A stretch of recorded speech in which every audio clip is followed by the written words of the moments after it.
Hello, team, the Army of Light Earth Division. It's Shawna L. Francis. Today is December 19th, 2023. I'm so glad that you're here, team. Thank you so much for all your love and support and for being here, for watching, for being in these frequencies and doing everything you can to help lift the field of the larger collective here as we go through this ascension and also as we really take on the brunt of helping disclose all the negative reptilian influence that's going on around here. Happy holidays to all of you too. It just seems so surreal to try to be in this world at this 3D level, doing all this 3D stuff, all the normal stuff you do, while still, holding the light through all this darkness and all this disclosure. I have to say, I am exhausted.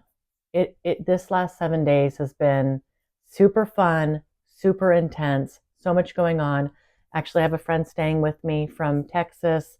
She is an Army of Light member, and it's her birthday tomorrow. We're having so much fun, and we've come together just perfectly timed, really, in my mind, and for both of us, really, to help support each other with some of the boy stuff we've got going on, this guy stuff. I've mentioned the last couple of weeks that I've got a new love interest and I'm working through some things. I really am. And she's kind of mirroring me in terms of her relationship as well. So it's been super supportive, really good to have her here. I'm going to get into this more. I actually asked Melchizedek, how do we have a relationship from the upper room, from a higher level of consciousness? And I think the answer may surprise you. It did surprise me. I'm in the middle of this kind of stuff. It's all good. Um, I will say that, ever since this last massive activation here, how long has it been? 5, 6 weeks ago now, things are not the same. And they told me that that would be the case. And I'm really, really trying to live authentically from a higher state of consciousness and not buy into all the old paradigm stuff. I'm really feeling that I'm out of alignment with it, but still struggling with how to live every day, every moment, all the decisions I make, the things I say, the things I think, the actions I take. How do I really, really live this? Live what I know? And it's not been easy. Also today, I actually have so much to go through. I have 4 major topics. The relationship is the first thing, and I want to go through that last, actually.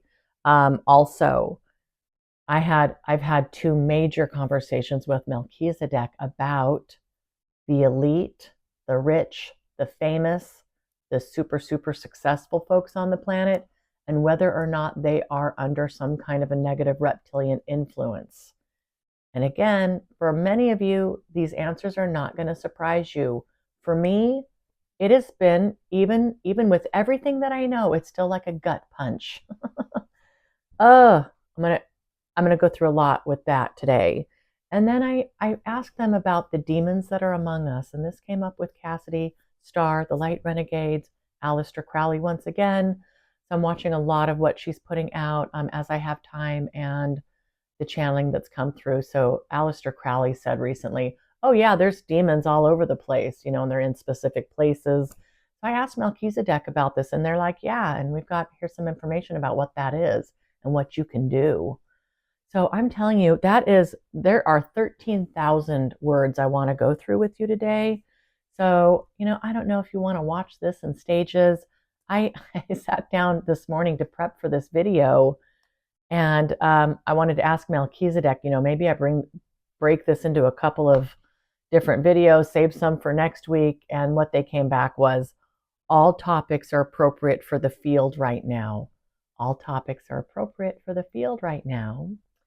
So I have like 8 major channelings. I'm only going to read through 5 of them. I'm going to summarize a lot of that, but there's some really good stuff, important things for the field. All right, team. So we're to this place now where we are understanding how our thoughts, how our level of consciousness, the disclosure, the witnessing that we know and that we are being asked to assimilate right now. This is seeding the consciousness of the larger collective. So we have kind of a smaller group here that's gathered around these frequencies, around this kind of mission. And we are holding the light through this darkness. We are also seeding the larger collective with this information. So this is really how I'm starting to think about my world and our world and the work that I'm doing, the work that I'm bringing forth, the information. Absolute intensity. I'm just, I'm beside myself. So I'm going to go ahead and just dive into this, and we're just going to kind of go through everything. I'm going to do the best I can to keep it succinct and not let this thing ramble on forever and ever. All topics are appropriate for the field right now, team. So buckle in. This is going to be kind of there's going to be a lot here.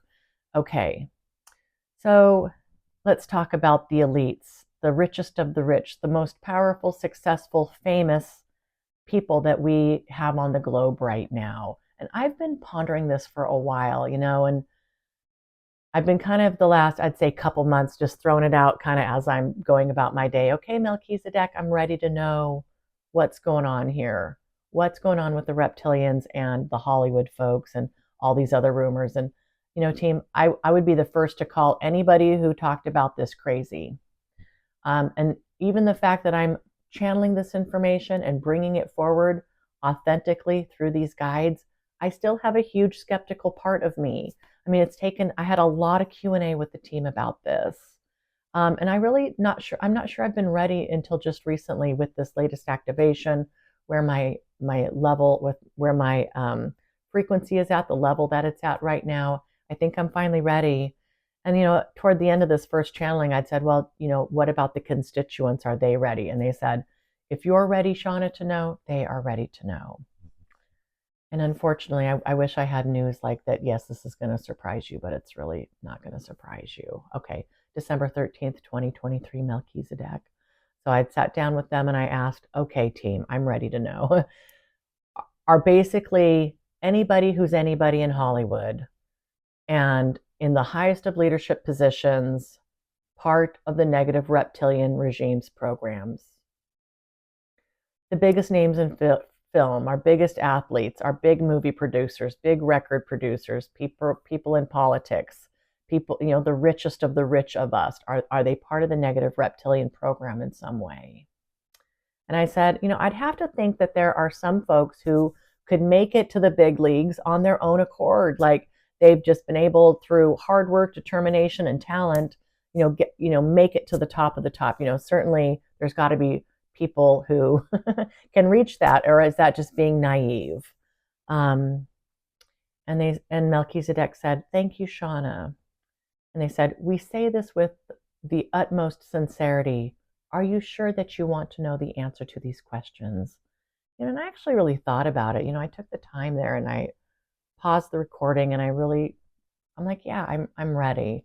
You kind of see the fervor that happens when somebody is popular and how the whole world gets behind this person or these people, and they just seem larger than life. Like it just doesn't seem natural, right?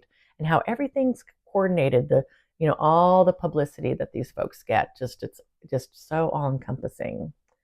All right, so here's what Melchizedek had to say. I said, yes, I'm ready.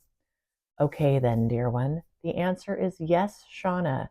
Anyone who is anyone who has reached the level of stardom, fame, and riches that you're describing has in some way, shape, or form, quote unquote, sold their soul to the devil, has compromised their soul essence in some way to gain favoritism with the dark forces. I named a few names. I'm not going to do that today. I'm not feeling comfortable doing that. But anybody you can think of off the top of your head, this is a likely situation. But there's a lot more to the story, guys, a lot more. Please let us explain a bit further, they said. No one who says no to what is offered to them through dark energy manipulation is able to progress past a certain stage in their fame, in their fortune, and their notoriety. Good-hearted people who have natural raw talent can have a decent career in music or film or writing or in business, for example, without making a contract with their soul, wagering with their soul to become famous. There is a possibility for a decent career up to a point for these people. Excuse me. And we say, in fact, talent is a requirement. Looks are also quite important, but there needs to be already a foundation of some kind of exceptional talent happening before such an offer is extended. And then they paused here. And I'm like, this is just awful. This is, I was really hoping this was not the answer that they were going to give.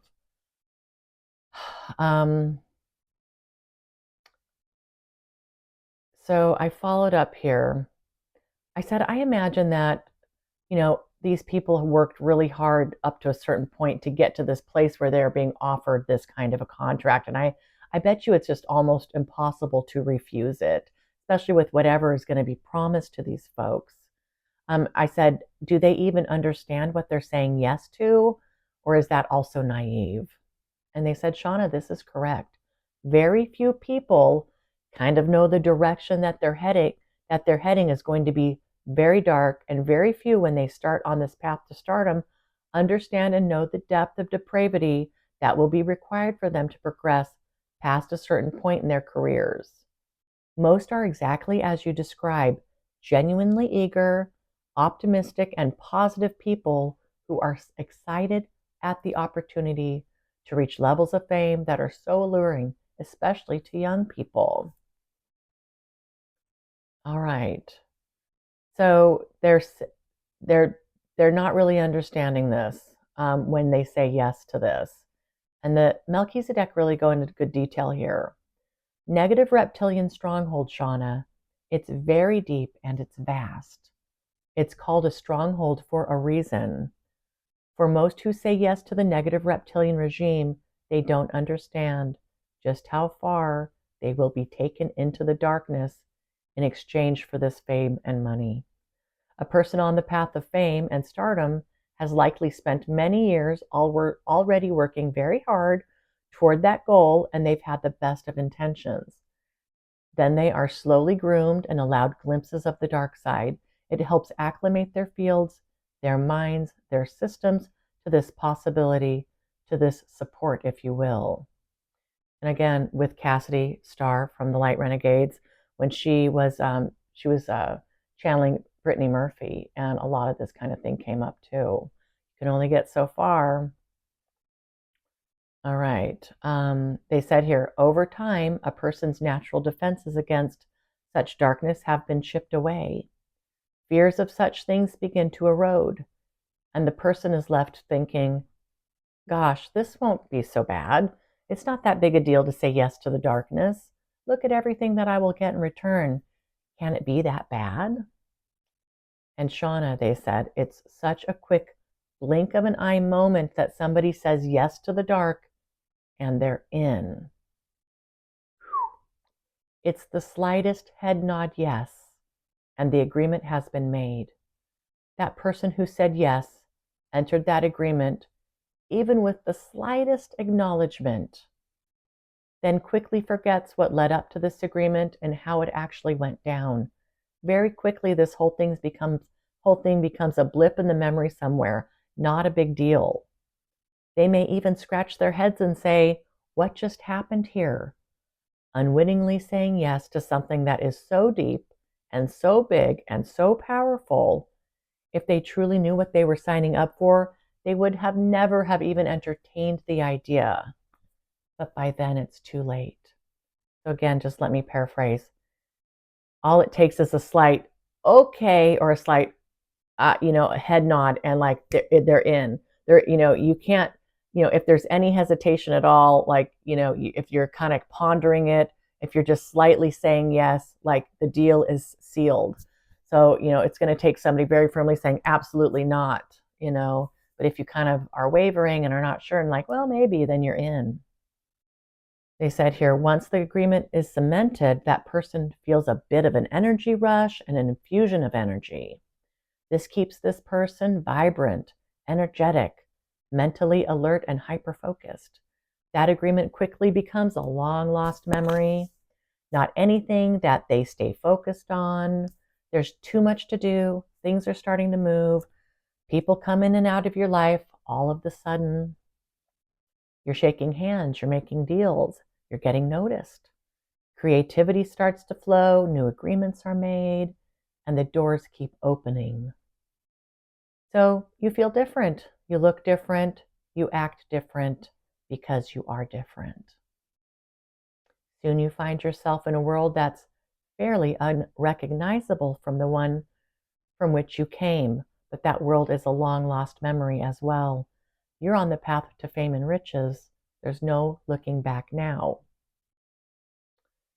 People like blank blank, I'm not going to say the name, Shawna, they said yes so very long ago, they scarcely remember it ever happening. It's like a dream, much too young and innocent to know what they were consenting to, and that's just the idea. But somewhere this force is recognizable. It may lurk in the shadows and be subtle at times, but the person is gently aware of this force and this flow that didn't used to be there. This person may also recognize that people are drawn to them like a magnet, like a moth to a flame. There's an admiration happening, an admiration that's not natural, but it is intoxicating. And one gets very used to this way of treatment. And why wouldn't they? This has become their new normal. All right. And there's a pause. And I said, thanks, Melchizedek. I said, so when does the payoff happen?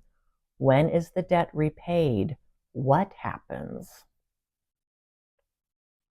And they said, dear one, please listen to us carefully. And I felt my energy ratchet down. They said, Shawna, the person who says yes to the help of the negative reptilian regime enter into a contract of eternal damnation. Eternal damnation. I said, Melchizedek, can you please explain this a bit more? I said, this is an illusion. We are all beings of love and light, an eternal part of Source.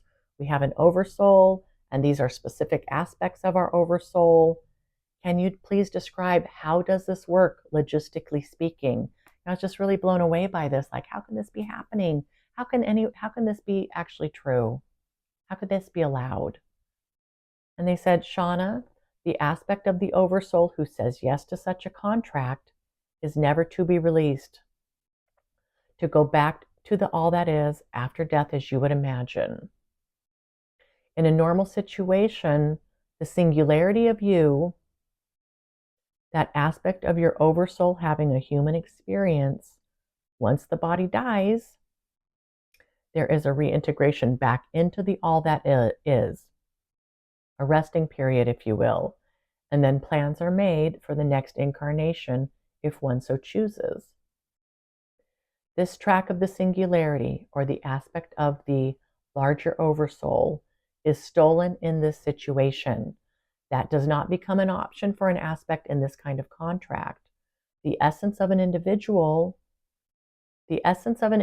aspect is trapped forever and is the gift that is bestowed upon the negative reptilians in exchange for this fame or money or power or whatever they're looking for. For most, there is no escaping this grip. The whole reincarnation cycle is interrupted in this way, they said. I'm like, this is just horrifying. This is so sad. And they said, yes, dear one. I said, I can't even imagine how many souls are trapped in this space. They have left their bodies. They've started their damnation with this regime. I find it so hard to believe that they have this ability to trap our soul essence. And I know that we went through a lot of this with the black cube technology back when we were talking about Antarctica, but this just seems over the top.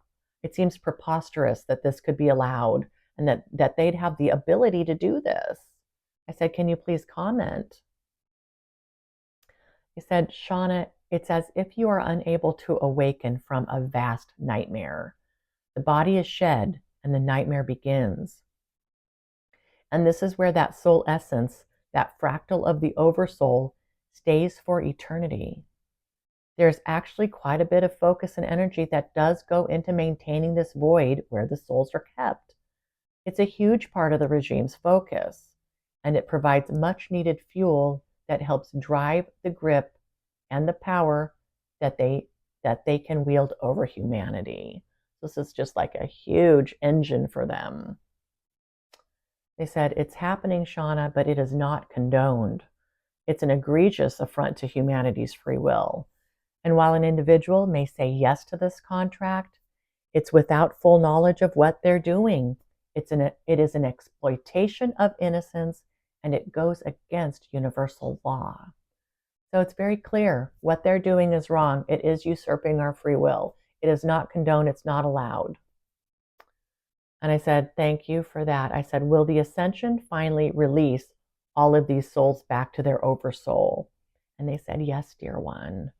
Thank goodness, I said, thank God for this. There's at least that. And I said, so that means that their nightmare will be over. And they said, yes, dear one. There will be some rehabilitation, but the nightmare will be over. I said, that's wonderful. I said, at least there's that. I just said again, what about the richest of humanity? They said, Shawna, they're in contract. And then I named some names, X, Y, and Z. I mean, I hate to name names, but can I ask about specific names? And then they did. They said, Shawna, everyone you mentioned is in contract. So the team was seeming to, entertain giving me some specific names when I asked, but I'm not ready to talk about that right now. Yeah.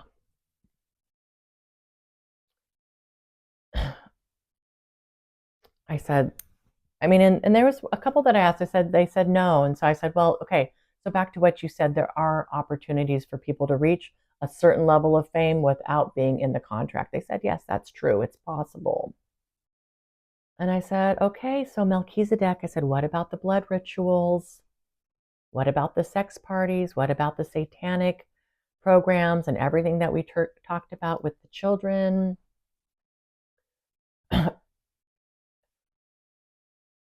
I said, are these things actually going on here? Are they participating in these types of events like Queen Elizabeth described? What's going on here? They said, Shawna, some do and some don't participate at that level. There are different levels to the integration into the dark fields. There are, relatively speaking, few who actually partake in the blood rituals. But yes, it does happen. The people who participate at that level have more conscious awareness of the dark fields, have made more of a commitment to the dark, and are wanting even more, Shawna. Yeah. They said here, this is blissful and euphoric when being used in this way as a pawn for the negative reptilians and their bloodthirsty, fear-thirsty ways. Those who are deep in the grips of this influence seek more and more stimulation via these energetic pathways, and truly they are just serving their masters. Always there is the ability for whomever wants to get to the next level. They are able to participate in these types of rituals and to feel what it's like to bring forth that level of energy on behalf of their captors. It's extremely gripping, Shawna, as you can imagine. All right, so we've totally heard this. Many channels talk about this. I've talked about it before as well through other channelings. They said here, that part of the person who is human, who has a consciousness, who has a heart and compassion, steps to the side to allow this voracious, hungry, insatiable power to work through them to get more and more of what they need. At the higher levels of integration with the dark, access to these energies, with the dark, access to these energies is made easier. Saying yes to these acts become easier as well. Okay.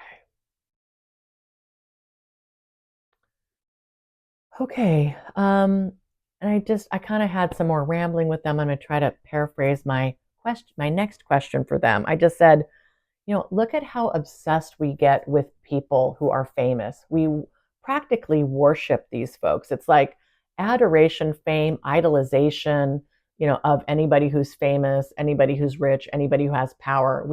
We seem to be obsessed as a society with these folks. And the internet, social media, all the things, all of this helps build these people up onto these huge pedestals. And, it's practically taken over religion, you know, how we feel about some of these folks and how we're so into their lives and what they're doing. I said, just sounds like it's all part of a big machine, a huge, big machine that's fabricated basically to keep people wanting to reach that level. Oh, look at all the riches and fame and the the houses and all the things, you know, like the beauty, you know, it's everything people want. So it just continues, you know, they work together to prop these people up so very high that people want to emulate that. They want to reach for that star, reach for that stardom. And so it just keeps propelling this program. There's just going to be no shortage of people who will say yes to the dark if they can have what so and so has, you know, especially really impressionable young girls and boys, especially in this day and age. You know, they get offered this, and look at how, you know, acclimated everybody's become to dark forces, to satanic stuff. It's in the music, it's in film. I mean, all these things. It's just it's super sad, and it's so deep and all encompassing. I mean, this has been a week for me, just trying to really, really get this. And they said, very true, Shawna, everything you just said is true. And I said, you know, there's all kinds of actors and actresses, and I was kind of focusing on the entertainment aspect here. All kinds of well-meaning people with really good talent that are in, you know, there's thousands of actors and actresses. And I said, is it safe to say that most of these actors and actresses, people who haven't reached the level of fame of as the top of the top, you know, they're probably not on the program? And they said, yes, Shawna, we would say that's true.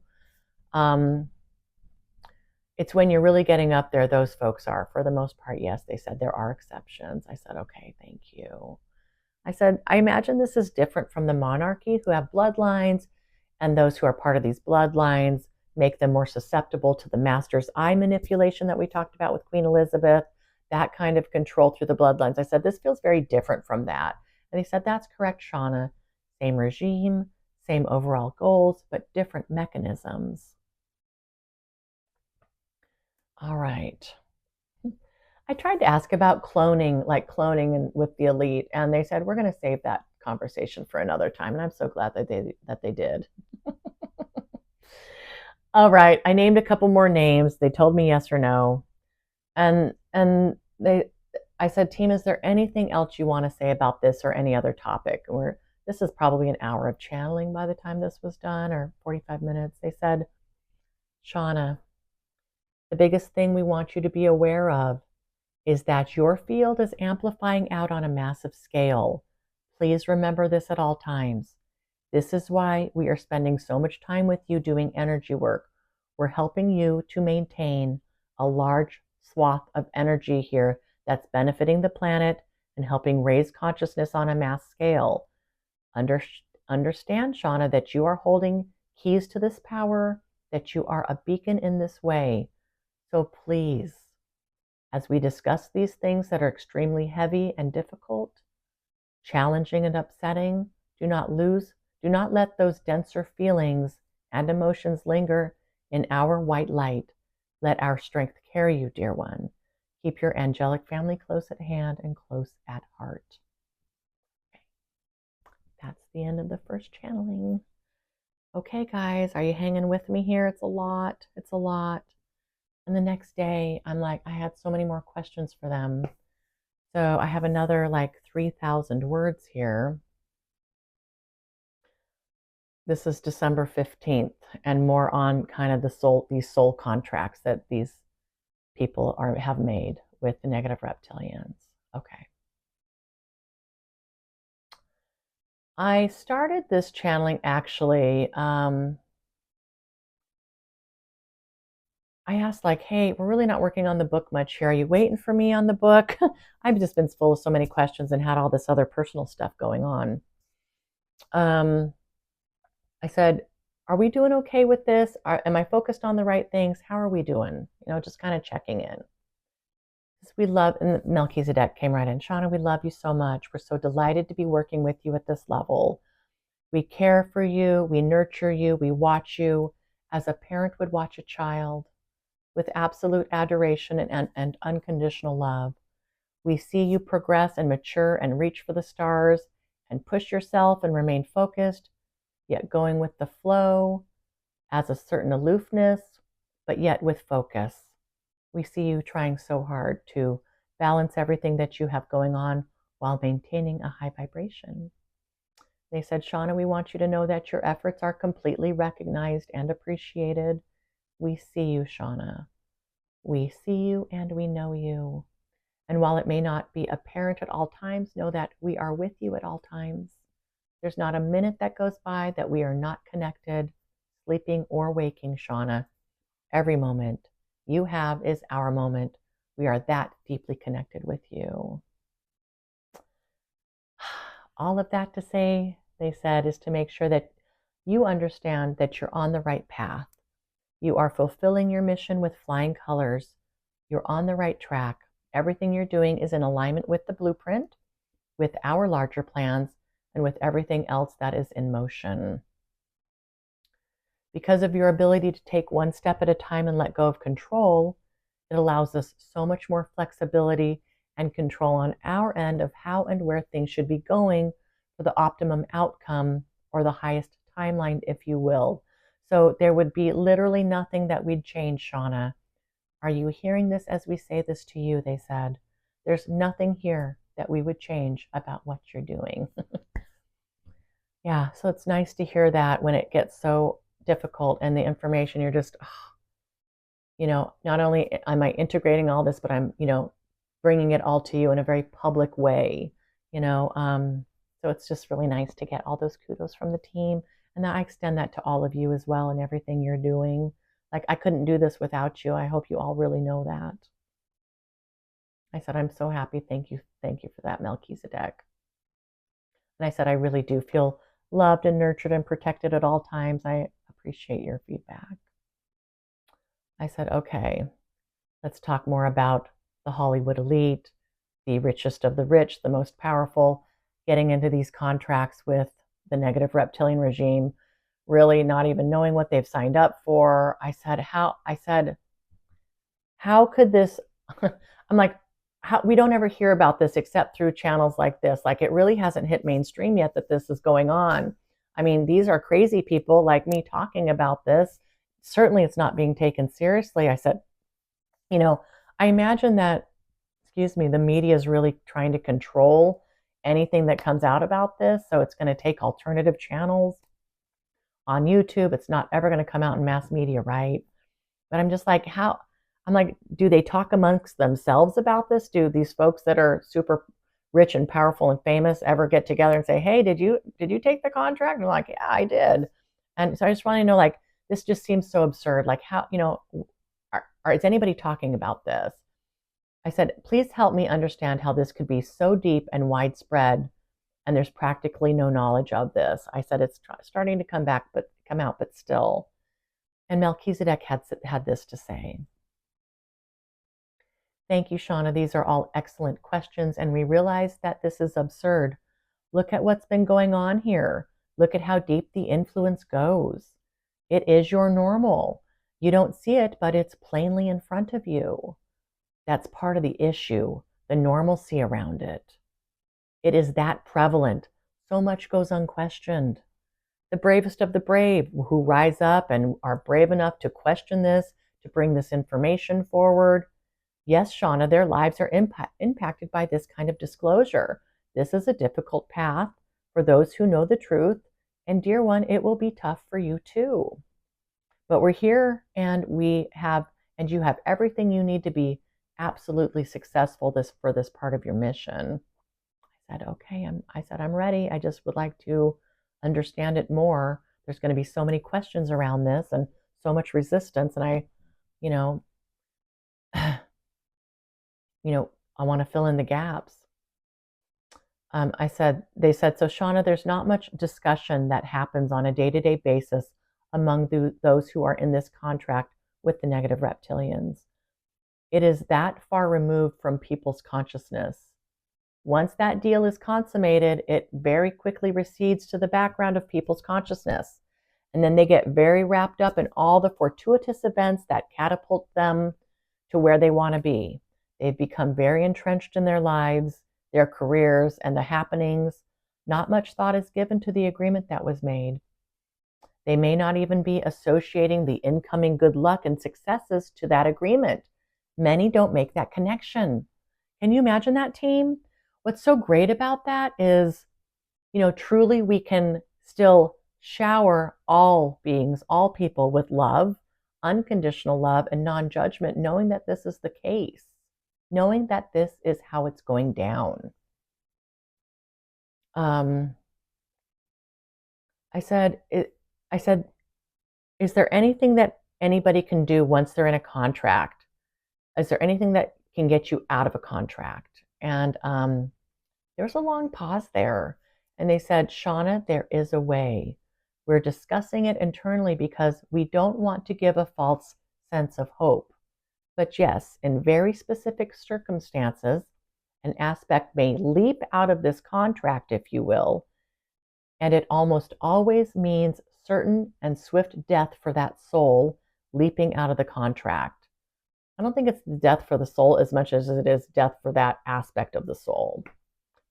It's as though the slate must be wiped clean and a new incarnation must begin to reset the blueprint, the field, the records.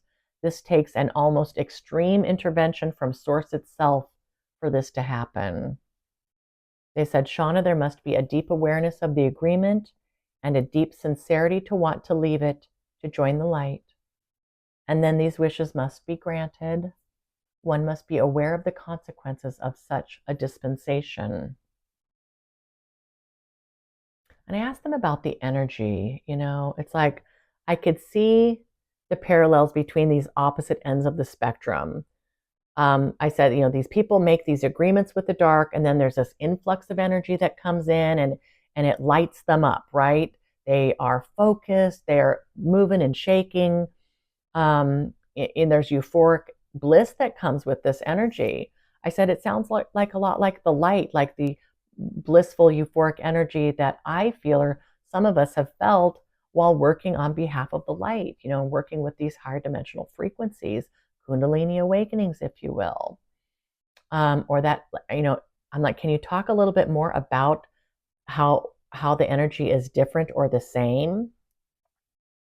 And they said, Shawna, the energies are vastly different, believe it or not, and they would feel very different in your body should you experience that directly. The dark energy, while extremely seductive and even euphoric feeling, is greedy, sticky, and condensing. And it adds density to the field. It feels like a grip. It leaves one wanting more. Much like a drug addict. It's greedy and it's hungry and it's never satiated, they said. It's also quite draining when it wears off. Whereas the infusion of light, like what you experience, is uplifting and it's expansive and it's inclusive. It expands your light body and allows a greater union with the all that is. It expands your consciousness, expands your awareness, and expands your capacity for love. So yeah, that couldn't be more different. That all makes sense here. I said, I'm so sorry because I feel like you've already answered this, but I want to ask again. How is it that Source would allow another species to hold somebody's consciousness or soul essence or a fragment of a soul, an aspect of a soul, hostage for eternity? I said, how is this even possible? How is it allowed? I can't imagine that they have the ability to do this. And I know they put a lot of effort into maintaining this program, but I just like, how is this even possible? This kind of manipulation is so extreme. And they said, yes, Shawna, it is quite extreme. Here's what we have to say about this. Imagine, if you would, imagine what you would consider to be sorcery. Imagine magic. Imagine the negative reptilian tapping into a force even more evil than themselves. It's the darkest of the dark, Shawna. All right. I said, what about so-and-so and so-and-so? These are beautiful people, and they also, claim to be very much people of faith, believing in God. I said, are these folks part of are they under contract? They're like, we're sorry to inform you, but yes, they both are, and I don't want to name names.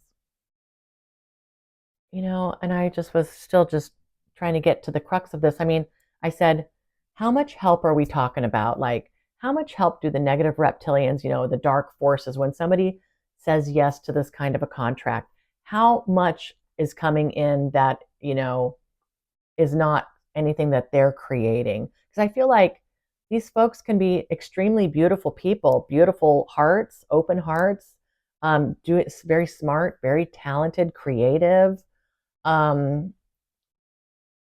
super hardworking. I said, it just, is it just that you have a whole lot more opportunity and you have to still make it happen for yourself? Like, how much help and support is there from the dark? Can you please be a little bit more specific about how this works? They said, Shawna, this is true. Most people within a contract such as this still work very hard and they can lead very normal lives outside of their fame and fortune. They can go to church and feel like they're in alignment with God and with Source and have virtuous demeanors and be very nice people with good hearts. All of this can be true while they are still in contract. There's still quite a bit of choice that's afforded a person in contract while they are alive. Some enter the contract and it's just too much for them to bear. Those lives are cut short and they go to the darkness sooner than they would have imagined. It's a very seductive path, Shawna. I said, so Melchizedek, all the souls that are trapped in this eternal damnation, I said, can they be freed by us here on the planet? Is there anything we can do to help free the souls that are in contract? And they said, Shawna, there are certain realms and certain situations that could benefit from the intention of humans on Earth. There are areas where you could be successful in freeing the energy, such as these, through will and intention. That being said, this particular realm with this type of an agreement is extremely difficult to penetrate. It is well fortified, and as mentioned before, it almost serves as the lifeblood for the negative reptilian regime. This evil, this darkness, this density creates the foundation for its existence. I said, okay, excuse me, my lips are so chapped. It's been very cold and rainy. So I'm asking about the ascension. I said, okay, so this ascension, we still have like 1,000 years. I said, we're in it for the long haul, okay? We understand we're getting started here, but this will be here in a blink of an eye. I said, so these souls will be trapped until the ascension is basically done or underway, and then they will be freed, right? Can you just confirm that for me again? They said, yes. When this plane of existence moves up in vibration to the 5th density, these souls will be freed and these programs will be eliminated. And it's like, okay, the vibration will no longer support it. Yes, they said. I said, Aleister Crowley through Star says that there are demons everywhere walking among us. And it sounds like they're in specific places on the planet. I said, is this true? And who are they? Are they human-like us? Or are they more of the nature of an energy to us? Are they in a physical body, in a demon's body, or reptilian body? I said, can you please speak more about this? Certainly, Shawna, they said. Here again, we start diving more deep into the most debased aspects of the negative reptilian regime's programs on Earth. The demons of whom Aleister Crowley speaks are severely compromised humans, whereby the negative reptilian hive mind has really taken over and taken control. Very little of the human's consciousness resides in these beings. Ooh, feeling my heart pound here. Just their presence alone drags down the field and adds to the density. There are varying degrees of darkness within these beings, but yes, Shawna, it's a conscientious part of the program to help ensure that this planet stays as dense as possible in terms of conscious awareness and vibration. They said here, much as you, Shawna, are a beacon for the light, these beings are beacons for the dark, and their influence will be the inverse to your influence, dear one. I said, okay, how do we avoid these people? I also want to avoid the situation of where we're all looking behind, like over our shoulders, wondering who is a demon and who's not.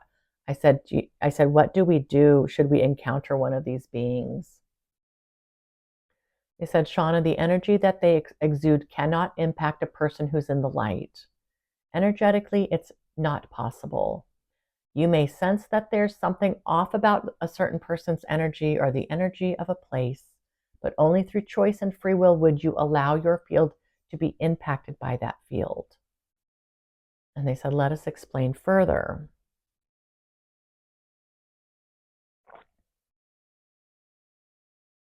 This being who sits upon the surface of the earth exudes a frequency of a lower nature. Most people can sense the lower vibrations. If one is not conscious about their ability to choose, if they're not conscious of their true freedom, they may by default take on the attributes of that low vibration. Even if it's not at the level of conscious awareness, there is still an alignment there with the lower field. This is why there has been so much discussion over the past several years about sovereignty and freedom and consciousness and choice, dear ones. And they continue. No longer do you need to be in alignment with those frequencies. No longer does this need to constitute what you consider to be normal. There's nothing normal about this. Love and awareness are all you need to rise above these denser frequencies. For some, the light will be so strong that they may never feel the tug or the pull of a being such as this trying to lower the frequency, because those lower frequencies dissipate in the presence of higher frequencies. If someone is already feeling low vibration, perhaps they are depressed or sick or in fear or suffering in some way, they are more susceptible to the lower frequencies. If one finds themselves in the presence of one of these beings, unconditional love is the best choice. This is how you fight the darkness. It's the power of love and the intention of love that rules in these cases. Beautiful. Yes, we're getting this. We know this. We know this deeply. It's just a matter of putting it into practice. Okay, that was the second channeling I wanted to go through. Three more, and they're a little bit shorter. Okay, we're going to completely switch gears here, you guys. Okay, so that's how the week started. And December 17th, a couple of days ago, I did a massive timeline adjustment. And I want to try to keep this, as succinct as possible. But I do want to share this. It's important that the team know that we are able to seed the consciousness with this kind of stuff and this information. I think we're going to be doing more of this kind of thing. All right, sitting down at the halls of Menti, just really closing my eyes and just doing my normal thing. Normally there's a bit of energy work that happens, and I didn't have any questions and just kind of going through my stuff, doing my thing. I had one member of Melchizedek come forward as a singularity in embodiment and was intently looking into my eyes. So it wasn't scary at all. It's just like very different. Like this was a first, or maybe a second time that this had ever happened. This particular being came through with piercing whitish blue eyes with kind of a dark, kind of a pupil, a regular looking pupil, and this really light whitish iris. Piercing like snow, white blue eyes, glacier eyes, I had said, stunning. So just really trying to focus intently with me here. So kind of just allowing that to happen. And this being said, Shawna, I really want you to study me. Like I really want you to really get a good sense for me here. I really want you to feel my presence and know that I'm here with you. And I was actually picturing this being kind of sitting with me as I was meditating in my home. A lot of times I'd go to where they're at, but this being came to where I'm at in my space. All right. Other things I noticed about this being, tiny little slits for a nose. It reminded me actually of a seal, little slits. Kind of lots of teeth that were kind of jagged. No hair and these big kind of protuberances off the back of the head. Super alien looking, but humanoid in terms of head, torso, arms, legs, and clothing. Okay. But I just really tried to get into this space with this being, and even if it looks a little different, always love. This is Melchizedek. I trust them. So it's just quite nice. And feeling a lot of love from this being. All right, so not really knowing what I'm doing yet. They're just really like, hey, I'm here. Let's get focused together. All right, so here's what starts to come through. And I'm really kind of losing sense of my body at this point, really kind of getting in deep with this consciousness. He said, and I was hearing, Shawna, Earth and humanity is at a critical juncture. Shawna, we want to talk to you about this and be very, very clear. Earth and humanity are at a critical juncture. We want to talk to you about this and be very, very clear. I said, okay. And this being says here, there is a collapsing and a converging of timelines. We know that you are just starting to understand all that that entails and what that really means. Dear one, you don't need to really understand it in fullness to understand what we are saying to you now. Please just trust and allow this knowing on a deeper level to happen. It's beyond the mind, dear one. It's beyond what you can intellectualize. As I was saying, Earth, this is a critical juncture. Let's talk about, Shawna, the role that you're playing here at this critical point. You are bringing forth information about the negative reptilian regime. And this regime, Shawna, they are angry. And their anger, not just at you, but at everything, is growing. It is growing exponentially. We are feeling and seeing and understanding this anger energy to be ratcheting up on the planet. Okay, again, this was 2 days ago. Dear one, this being said, this is going to cause so much calamity. It's as if this anger will unleash a level of chaos and confusion that has not been seen here on the earth plane, at least not quite in this form at this level. There is a concerted effort on behalf of the dark forces, and this is beyond the negative reptilian order. It's deeper than that, dear one. A concerted effort to spread this anger energy out to the hearts of humankind. Anger energy, anger, guys. Could you imagine if this whole planet was lit up in anger? So again, I feel my energy even condense even further and kind of go deeper into this consciousness with this being. And they said, Shawna, please listen carefully. We'd like your help again in making some timeline adjustments. Do you feel ready to do that with me now? And I said, yes, of course, let's do this. And they said, thank you. They said, this anger has an origination point. Imagine a funnel where this anger is collected, harnessed, and directed. We are giving you a visual. And so in my mind's eye, I'm seeing it just like kind of you'd expect. Up out in space, I'm seeing stars and blackness, and there's like a huge wormhole type funnel that's really, really big, and it comes down and tapers down, much like a tornado would, right? And I kind of checking this whole thing out, and it seems ginormous. And I see that then there's the earth. So this funnel kind of tapers off, and then there's the earth at the end of this, kind of receiving this energy. And I was talking about this out loud so I could kind of let this being know what I was seeing. And you know, I was kind of getting a feel for the energy that was there, but definitely feeling outside of it. I wasn't feeling angry at all. It felt like it was extremely powerful, and I got closer and closer to it. And I said, you know, it was like kind of swirling, and it seemed really dynamic and conscious for sure. They said, yes, dear one, that's perfect. We're going to stay in this space for just a moment and allow your field to integrate and acclimate. Okay.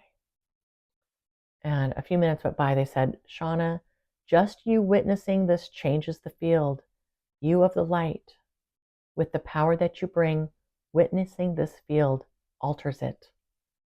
I said, well, that sounds a lot like the observer effect that we have seen here on Earth. And they said, yes, Shawna, you could say so, similar to the observer effect. And I'm feeling my energy shift quite a bit. I'm getting really close to this thing. Like I could reach out and touch the outer perimeter of this funnel, you know, just kind of like, and feel it kind of ripple with my touch. And it wasn't scary at all. I actually kind of felt like, yeah, I got this, you know, whatever this is, whatever they're going to have me do. So I just started getting the urge to kind of get in front of this thing and let that funnel come right into my heart space. I actually felt my heart open. I felt like, yeah, this is where I need to go next. And I guess they were guiding me to this point. So I got to this place where I am in between this funnel and where this funnel is stopping and earth. And I've become like this shield, and I'm reflecting this thing back into itself. And it's feeling quite nice, actually. I mean, I'm feeling super powerful. It's not scary. It's not weird. I'm not feeling the anger. And, I'm just like, is this what I'm supposed to be doing? And they're like, yes, this is perfect. We're right here with you, Shawna, every step. I'm like, okay. They said, please hold this position. We are with you, dear one. We stand with you here. And I said, okay. And I definitely, I just allowed this to happen. It took several minutes. I mean, I don't know how long it took, 15 minutes of kind of watching this thing happen and change. And it kind of, it tapered up into itself. I was definitely feeling like I was a mirror at this point. And I'm talking my consciousness being as wide as the earth, huge, with all these beings, Melchizedek behind me, supporting me, and I'm calling in everybody I can think of to come help with this. But this thing kind of started wrapping into itself. It was no longer funneling into the planet, it was funneling into itself.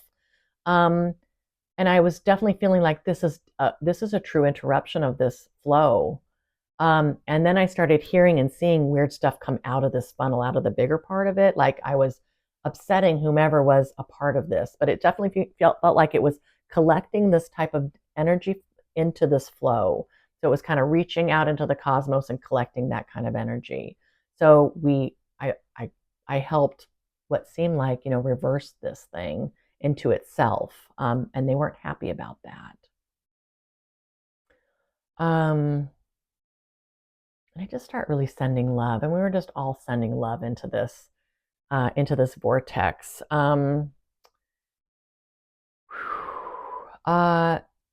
Yeah, like I said, I called everybody, and then I'm like picturing that I had this whole army. If it's the Army of Light Galactic Division, anybody who's available from the GFL, the angelic family, anything and everybody I could think of, like, please get behind me and start patching the earth up. Let's make sure there's no portals open. Let's make sure the grids are intact. Let's really seal this up with love and light so this cannot come back to the planet again.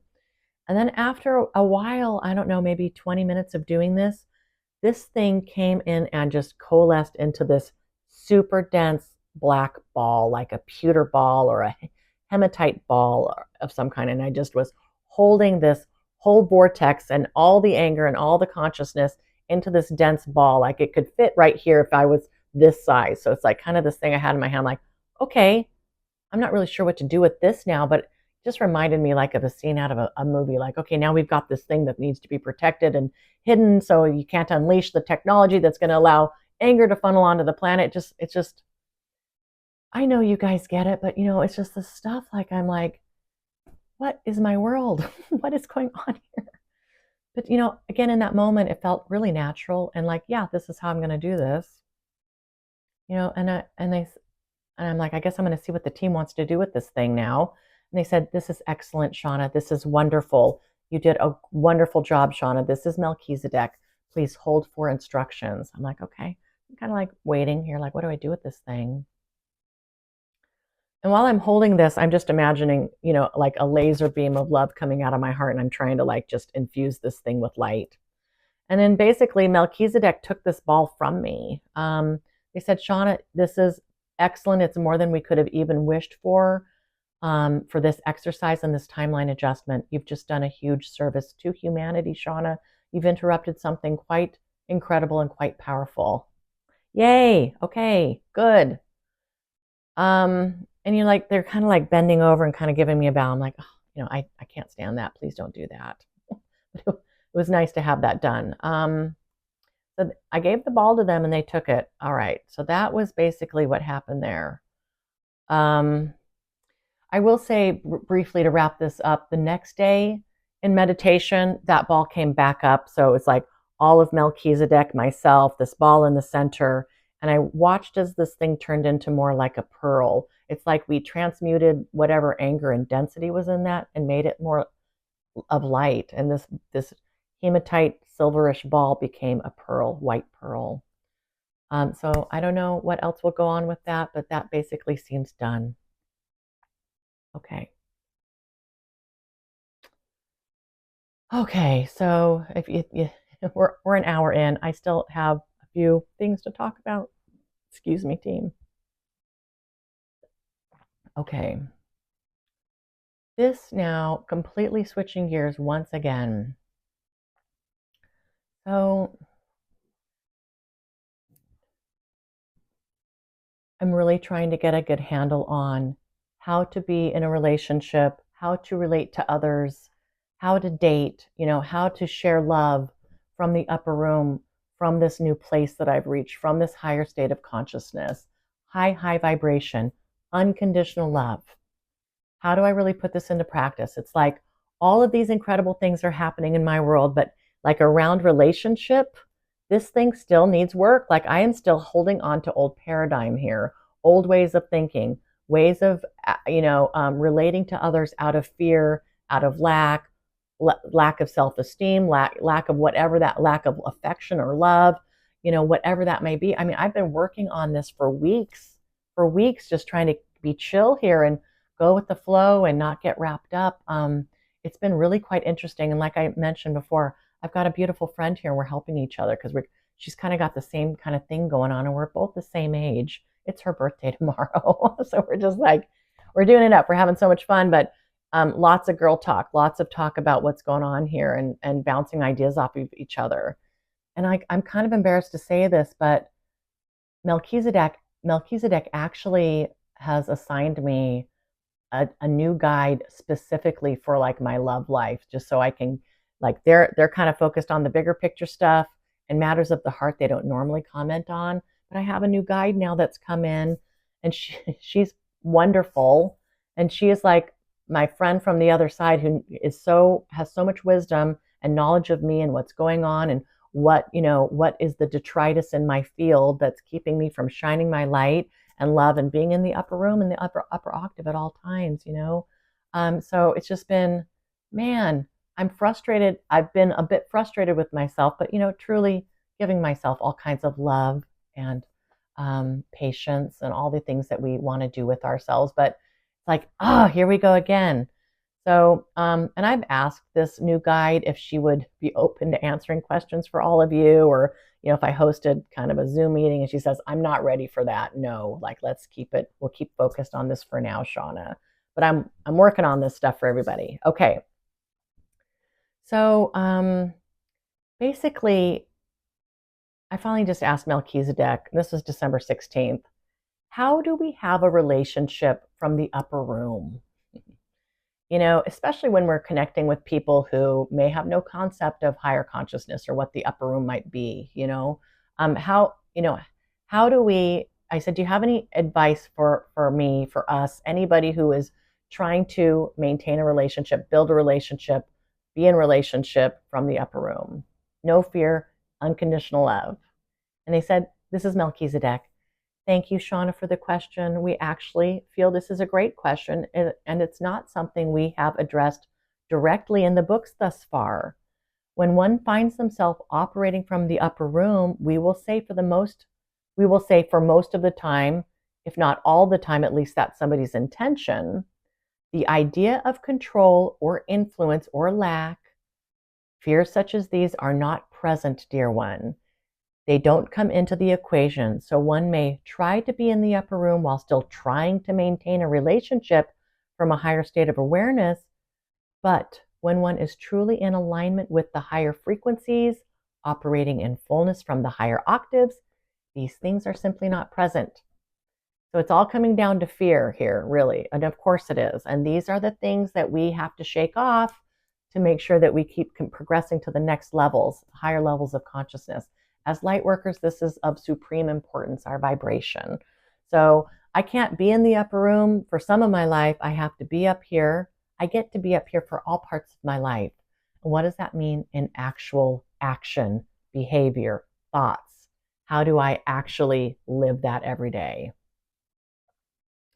All right, they said here, so in this case, there is no trying this or that, or hoping or wishing, or controlling these things from the upper room. They just simply don't exist there.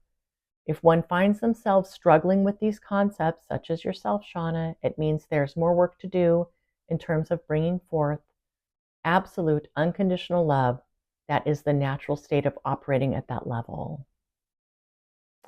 They said here, there's an easygoingness, a release of expectations, a release of feeling out of control.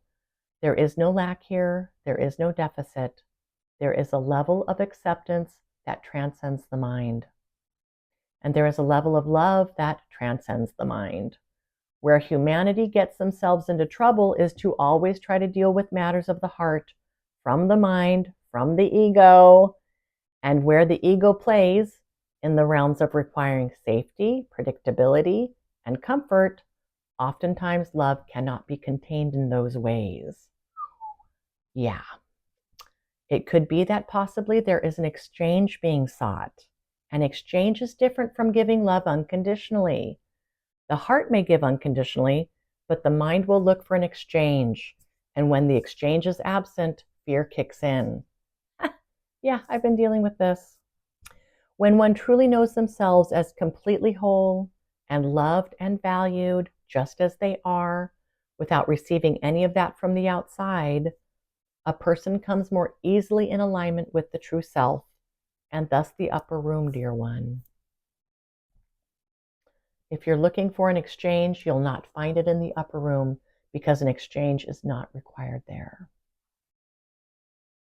I said, thank you so much, team. I said, so I imagine that from the upper room, a traditional relationship, how we know ourselves to be in relationship here in a typical manner, that it's just not even possible from the upper room.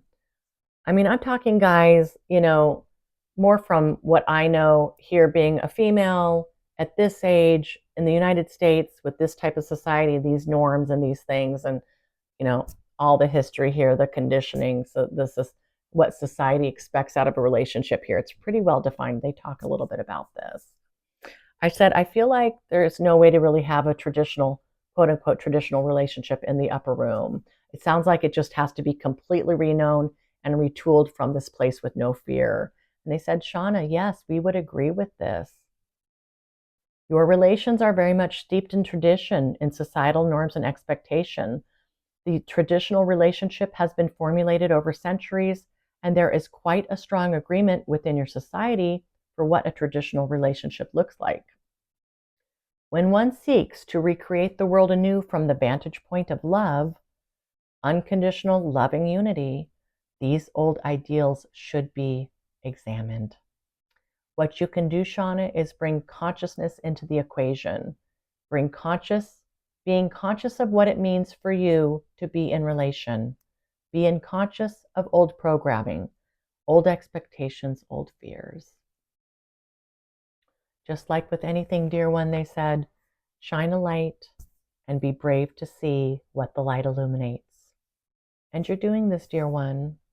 A person operating from the upper room has released the need to control any given situation or any other person, because you know in a deep way that you can't control situations and other people like that.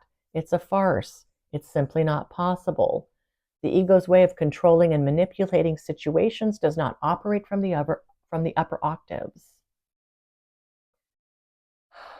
And I think a lot of you who are in beautiful, balanced, loving, open relationships probably going to be scratching your head at this stuff. But I'm bringing a lot of old baggage and a lot of old fears into this kind of new situation here. And I'm really resisting the urge to be in fear and look for that exchange and wondering what's going on, just really stepping back and trying to be just allowing and trusting and, giving that love unconditionally without the need for reciprocation or something in exchange for that. It's truly giving unconditionally and just being super fine with whatever happens after that. So let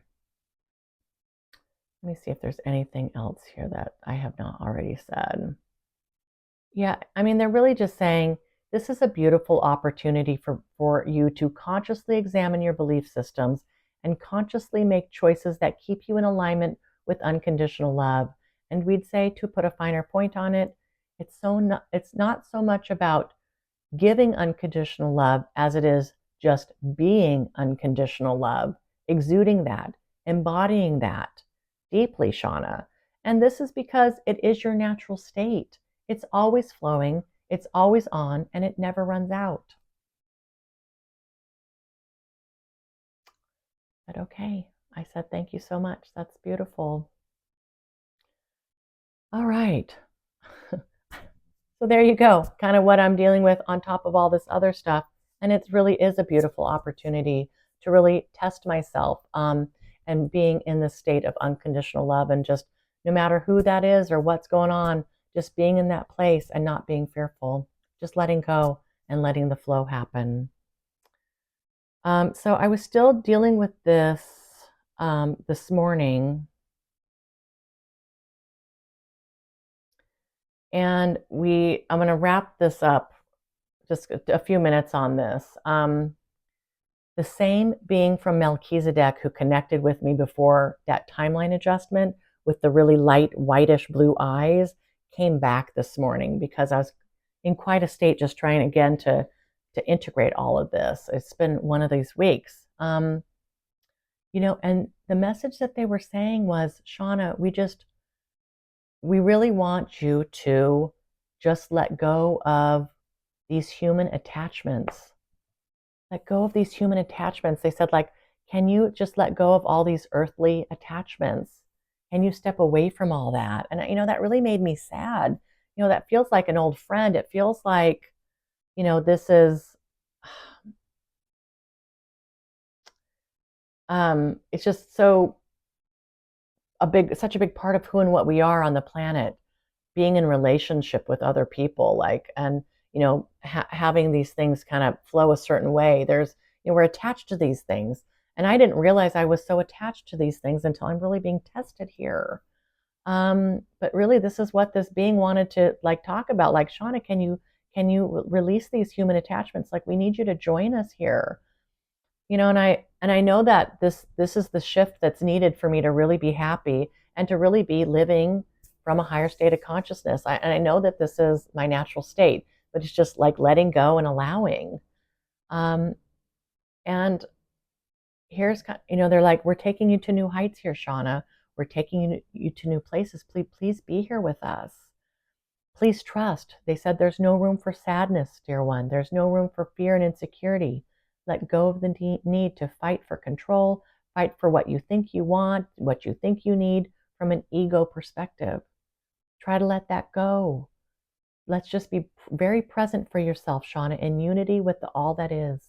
There's no fighting, resisting, coercing, manipulating. Feel this shift coming, Shawna. We're here to make it permanent for you. Are you ready for this, dear one? I'm like, am I ready for this? I said, please give me a few minutes. And I'm crying at this point. This just happened this morning. I'm just still in the middle of this. I mean, what they're asking, it's such a huge ask. It just seems like such a big ask. Like, am I ready? And I really am like, okay, yes, I'm definitely ready for this. I said, I give you complete permission to help me be present more in the upper octaves and let go of this fear. And they said, thank you, Shawna. Let me be more specific here. It's going to help release any needs that you have around relationship, affection, old 3D programming, the old paradigm, Shawna, releasing your resonance with the old ways. And this is opening you up, dear one, to new levels of love, new levels of relating to others, new ways of relating to love. It's a whole new paradigm, Shawna, and you will love this, they said. You will enjoy it so much. It will be more in alignment with who and what you are. You get to seed the collective with this new idea of love and relating to others, being deeply connected. This is a beautiful thing, Shawna. You will love this. This will fit like a glove. It will make you feel complete. I said, thank you, Melchizedek. Okay, let's do it. So I just kind of went into this relaxation thing, and I saw this whole vision of a roller coaster. And I'm seeing myself on this roller coaster, the highs and the lows, and kind of like, freaking out about this, that, or another thing, or just not knowing and wanting more information, and just like, ooh, and then something happens and it's so fun, but then it's gone and then it's not so fun. I'm telling you what, but so I'm getting off this roller coaster. Watched myself step off of it, walk down a stairway and down some ladders, and I'm on the ground and I walk a few steps and I'm looking up at this thing. And I'm actually quite fond of the roller coaster. Like this is it's a beautiful ride. The ups, the downs, all the highs and the lows. I said, I've so enjoyed the roller coaster. I said, but now I'm in a new place where I can appreciate you from afar, but I've got a new trajectory I'm working on. So they're helping guide me through this visual, and I'm understanding what we're doing in real time here. So I understand myself like the roller coaster's here, and then behind me is a slope, a gentle upwardly sloping hill that just kind of goes off into the distance where there's a huge ball of light, probably the great central sun. But I'm like, I'm leaving the roller coaster now and I'm going to head up this hill. And I'll tell you, I got off the roller coaster and the first thing I did was I kind of laid flat, like face flat down on the ground, and I was like feeling exhausted. It was kind of funny to be observing. I'm like, oh, I'm actually laying down face down on the ground. But it was from exhaustion of being on the roller coaster for so long. I mean, the visual it makes me tear up now just to think about this. Like it was really powerful. And, Melchizedek, they kind of helped me get back up on my feet, and I was just kind of wobbly on my legs. Like, you can do this, Shawna. We'll take the most baby steps that we need, but you can do this. And they're like, phew, we weren't sure we were going to be able to get you off the roller coaster. I'm like, I'm off the roller coaster. I'm ready to go. And I said a bunch of affirmations about that roller coaster and about letting these things go. And then, really being able to focus in this new trajectory that's going to be more balanced and more in alignment with who and what I am and what I need to be doing here. So that was really, really incredible. It was an incredible experience. All right. They basically took about 15 more minutes to anchor in that field this morning. I'm sure there's going to be more work done around this because even today, I'm still finding myself kind of slip back into the old thinking. Like it's got to be a conscious effort in every moment.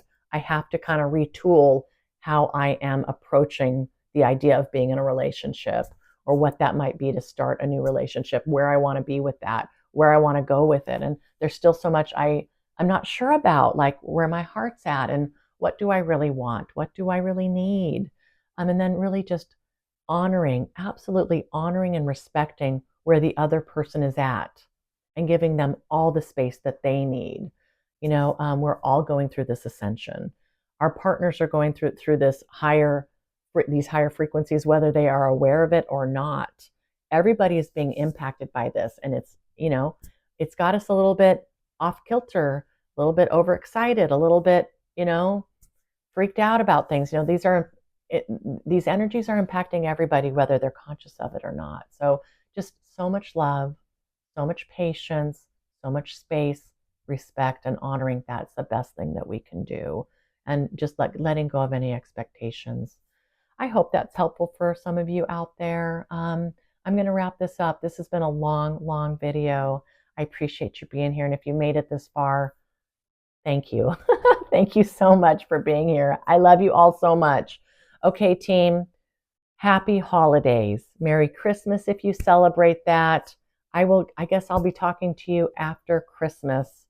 The day after. So I expect to be able to make a video just as normal. So you guys all enjoy the holidays, and I will see you all soon. Love, love, love. Mwah.